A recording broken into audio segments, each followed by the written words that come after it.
Today we are in Long Beach checking out David's fantastic creations, Volkswagen based, but tell us a bit more about what you do. Is it just Volkswagen converted to electric? Tell us what you do. It's mostly the Volkswagen Beetles and microbuses and vintage Porsche 911. Oh. Vintage Porsche 911s, pre-70s Volkswagen Beetles and buses. We just stick to the Volkswagens. We're not doing anything else. Volkswagens and Porsches, nothing else. So where are you based? We're down in San Diego. All right. So you came today at Electrify Expo to show this Volkswagen bus and bug. Let's go through the process of what you offer. Do you start with a fully restored car, or do you cover the whole process of the conversion and restoration? A little of both. We'd really love to start with a fully restored vehicle, and that's many times the case because this is an expensive conversion. They start at 78 grand just to do the conversion. So it's got to be something that's worthy of that investment. Yeah. So yeah, our cars usually look like this level of restoration. We did restore the Volkswagen Beetle here. It's a 1964. It's a single family owned car here in California. The Volkswagen came to us all restored by a friend of mine in Arizona. So do you use the same system for both vehicles, or do you have individual systems that you design for each car? We use somewhat of the same system, same components. In the microbus, it has a higher voltage motor, so we can put more batteries in it. This has 6 Tesla modules, which we like to use. They're pretty bulletproof. Yeah. And in the Beetle, smaller, less space, we're using 5 of the Tesla modules with the NetGain Hyper9 motors. Lower voltage, single motors for both? Always single motors for both. We're not doing anything crazy.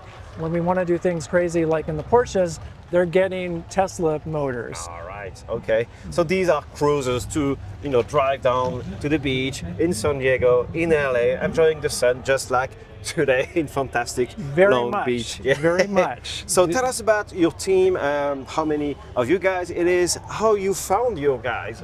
Yeah, that's a funny subject, isn't it? Yeah? We are a small operation. The internet may look like we really have our act together and we've got a big thing going here, but we just do a few cars a year. We're going to expand that right now. I'd like to do it more quickly, but the talent to put these together, nobody really knows how to do this. We're all learning how to do it. All the different shops are sharing information with each other, and we're bringing up our own technicians and training them on the way that we like to do it, that we've had success with. All right. And to do it, that's a unique type of person that has kind of a creative side of their brain that likes challenges, and that doesn't have to be an automotive person. In fact, I think it works better without someone with a whole lot of automotive background. All right. They don't have any roadblocks. So what was your background? My background is design. Okay. I'm a branding designer. I work with high-tech companies up in Silicon Valley, and I did that for 30 years.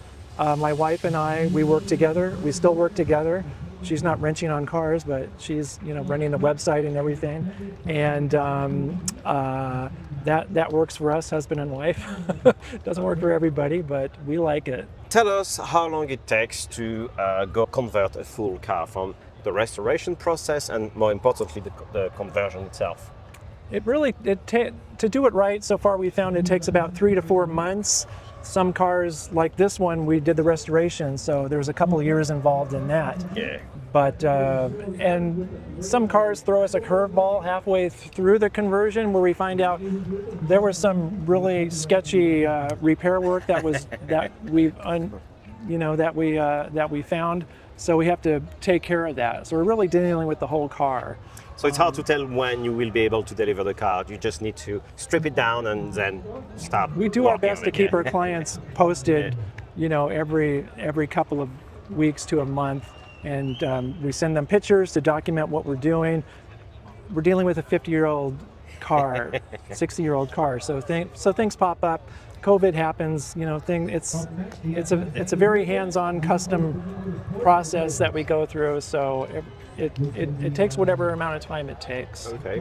Are you going to try new technologies, maybe for other platforms or bigger platform? Is there anything you would like to share? I really like to use stuff that other shops are using that's deemed bulletproof. That's why we've been working for years with shops like EV West. We're working with Legacy EV, and I like to use stuff that other people are using because I don't want to hear from the client once we send this off.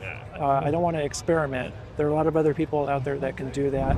So David, we had to cut the video because you were just called at the show to receive a very special award. Tell us a bit more. I think it's the best EV conversion. So All right, congratulations. This car is and worthy this is of it. It's it's a beautiful restoration, and of course electrifying it is just cherry on top of the cake.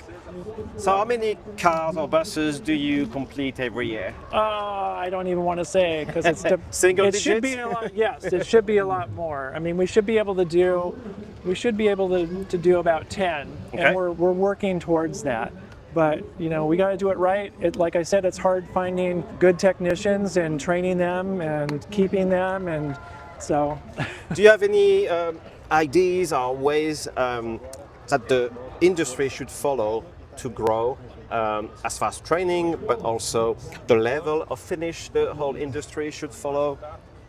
Yes, I mean, everything needs to be incredibly safe. We are dealing with stuff that can kill you if it's not connected right. But that's not even really something, I mean, we're concerned about that for sure, but we're kind of more worried about if we're going to, literally cross wires and blow up an engine or a battery pack or something that costs tens of thousands of dollars. So we'd rather not do that.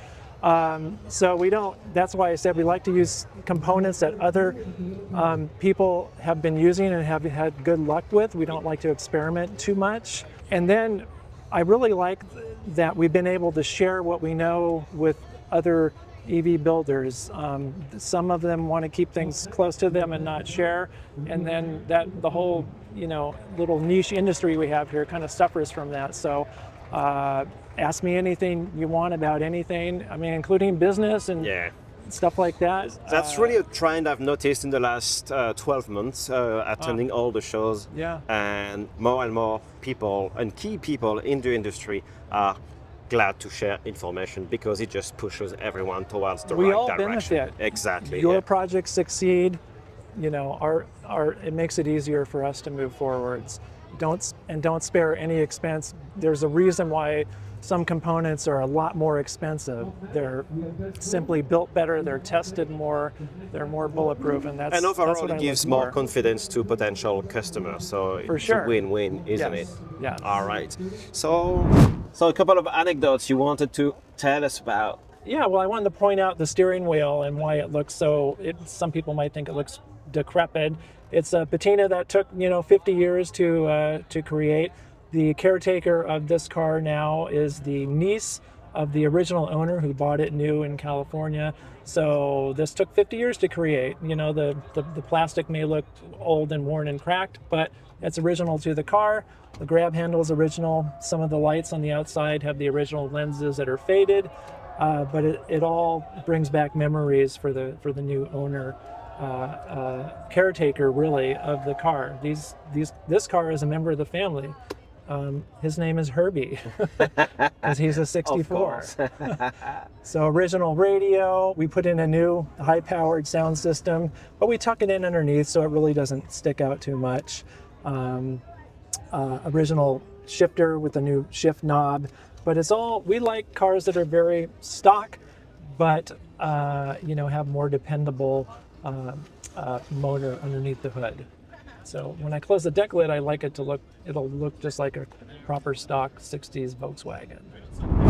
Anything else you wanted to add as far as the business, the love for Volkswagen in California, and also any interesting projects you will be able to share in the future?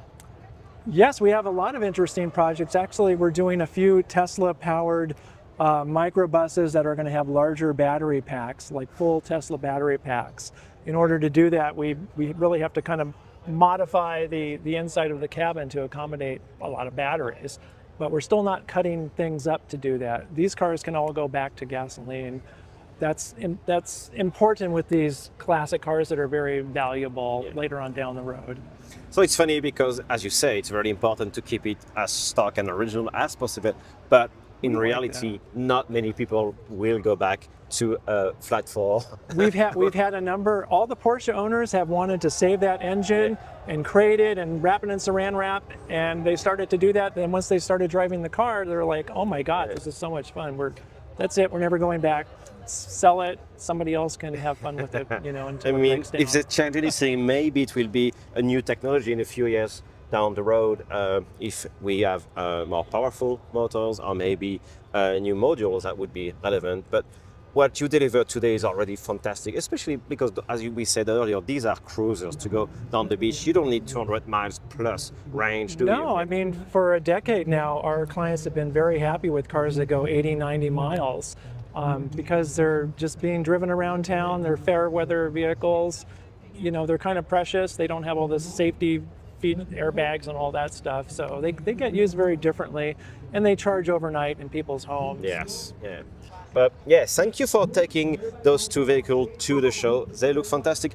Any tip you could give to somebody in the industry trying to set up a business, or maybe just simply trying to reach out to specialists and get a job in this industry? Well, I think the people that are going to succeed are in whatever they're doing. They have to be super persistent in whatever that they're doing. I mean, if you email me and I don't respond, just email me again and send me a sincere message. Just be realistic with everybody, because we do want to help people out. But the people that are going to succeed are not going to be afraid to ask all the. There's no stupid questions. Yeah, exactly. Yeah. We all want everybody else to succeed, and people reach out to me on LinkedIn and want to get into the business, and they're putting together a proposal, and they really don't know anything, but they have the enthusiasm and passion, and I'm happy to talk to people like that. And you'll find other people in the industry. If you can get their attention and you're sincere, you'll get some help in doing whatever you want to do. All right, good stuff. One last thing, speaking about emails, where should we get the hold of you and the website we should check out? You can write to me. My email is david@zelectric.com. Zelectric.com is the website. It's all of our social is all at Zelectric. Excellent. David, thank you very much for showing us your rides. Guys, if you like what you saw today, let us know in the comments below. And let us know if you want to see more minibuses and bugs. Guys, I'll see you in the next one.